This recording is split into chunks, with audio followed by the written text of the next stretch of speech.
Welcome, everyone. Glad you are here.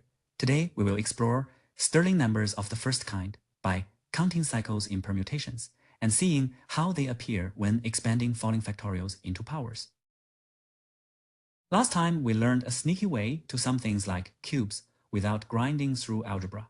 Rewrite powers in a better basis, then the sum becomes almost automatic. Today, we will discover Stirling numbers of the first kind which count permutation cycles and also give the coefficients when you expand falling factorials into ordinary powers. The core idea is simple. Just ask, where can a new element go? We'll start with tiny permutations, then prove a recurrence, and finish by connecting back to that basis change trick from the sum of cubes. So this connects counting permutations to the same falling factorial basis we used for summing? Exactly. Cycles will give us the counting story, and the same numbers will show up as coefficients in polynomial expansions. This was our workhorse. Sums of falling factorials collapse to a single falling factorial divided by k plus 1. That is why changing basis made the sum of cubes feel easy. We took a power like I cubed and expressed it as a combination of falling factorial pieces. Those pieces are designed to sum nicely. The forward difference operator acts like a derivative on falling factorials. It drops the order by 1 and pulls down a factor k. Instead of summing numbers, we are counting permutations, but not all at once. We will classify them by how many disjoint cycles they have. By the end, you will know what these numbers count, how to compute them quickly, and why they appear as coefficients when you expand a falling factorial into powers of x. Here is a question that sounds innocent, but explodes in size. How many permutations of 100 elements are a single cycle? Not a random shuffle structure, but one big loop. Wait, a single cycle means everyone eventually maps around and comes back, right? This equation says the number of permutations with exactly one cycle is n minus 1 factorial. So for 100 elements, that is 99 factorial, which is astronomically large. Picture writing the elements on a circle and moving to the next one under the permutation.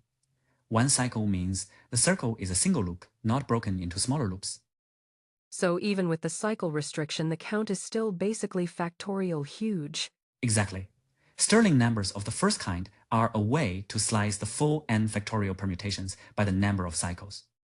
Instead of only the one cycle case, we want a whole table. For each k, how many permutations have exactly k cycles? To count cycles, we need to read permutations in cycle notation. This is the format where the cycle structure is visible instead of hidden. Is the cycle decomposition always unique?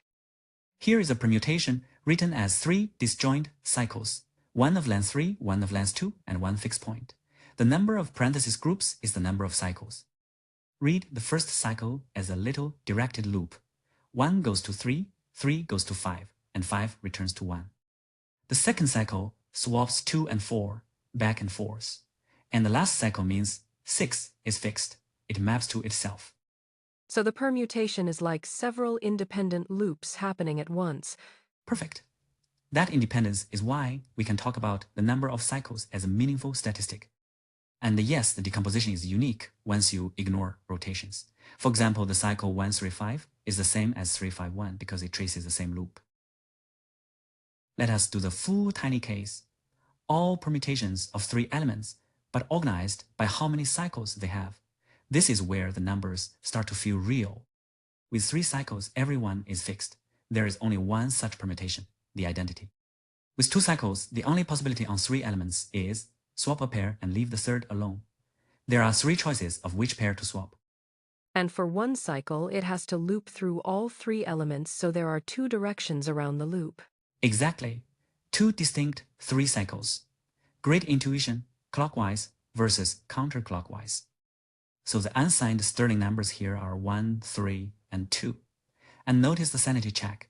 1 plus 3 plus 2 equals 6, which matches 3 factorial total permutations.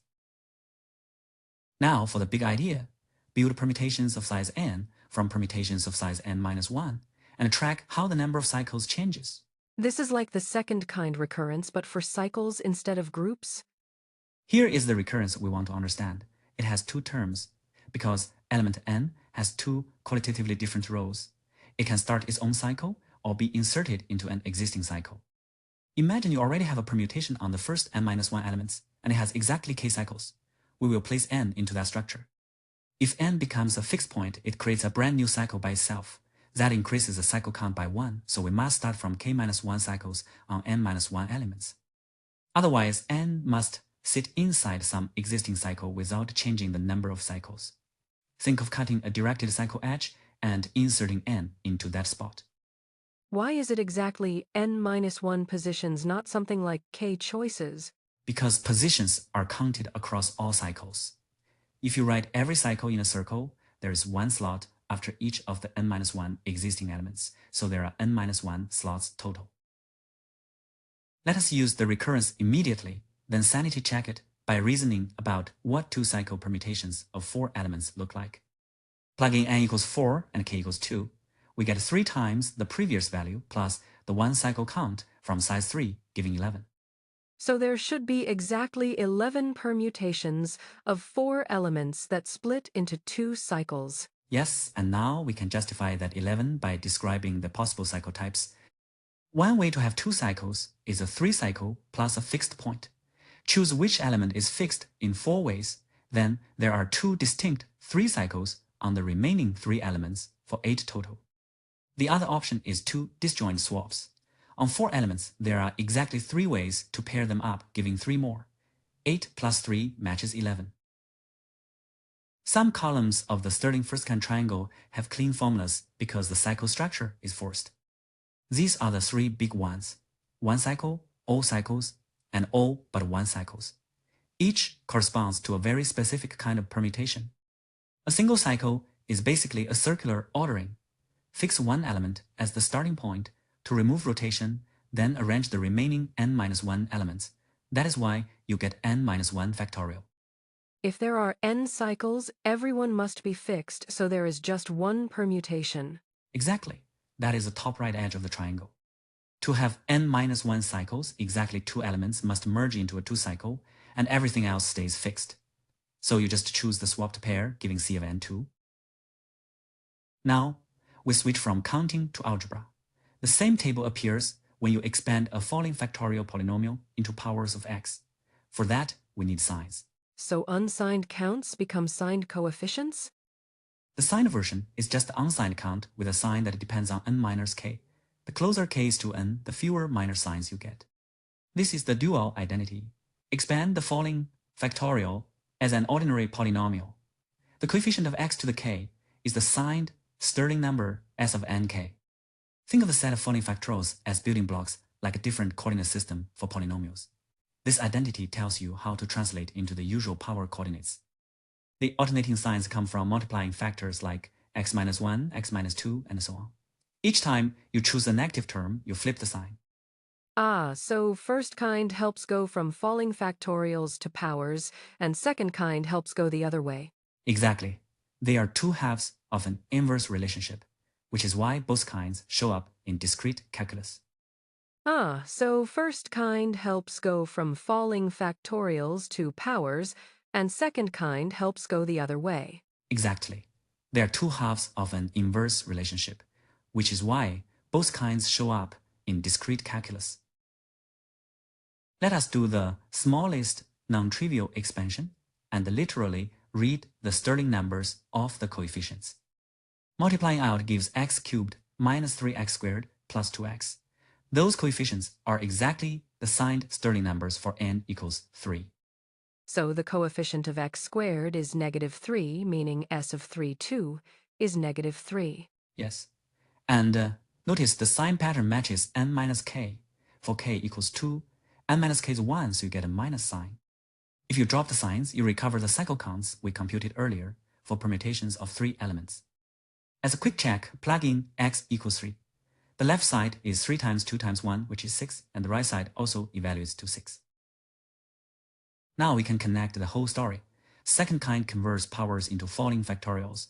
First kind converts falling factorials back into powers.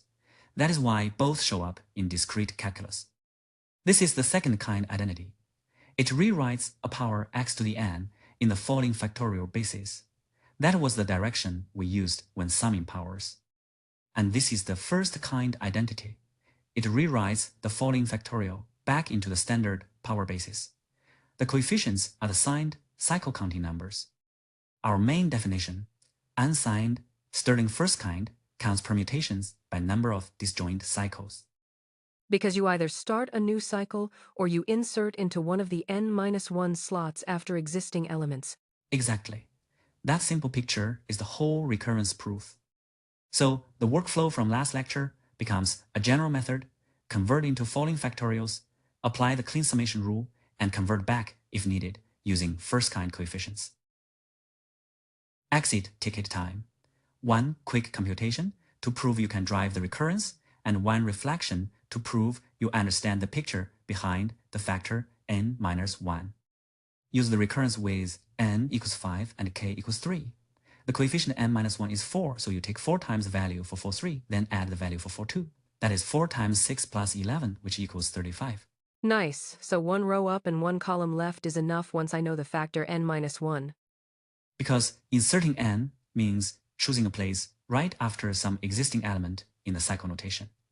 Across all disjoint cycles, there are n-1 existing elements, so there are n-1 after positions in total. Thanks for watching this. Subscribe to Thinking in Math channel for this and other interesting math topics. And we always welcome your feedbacks.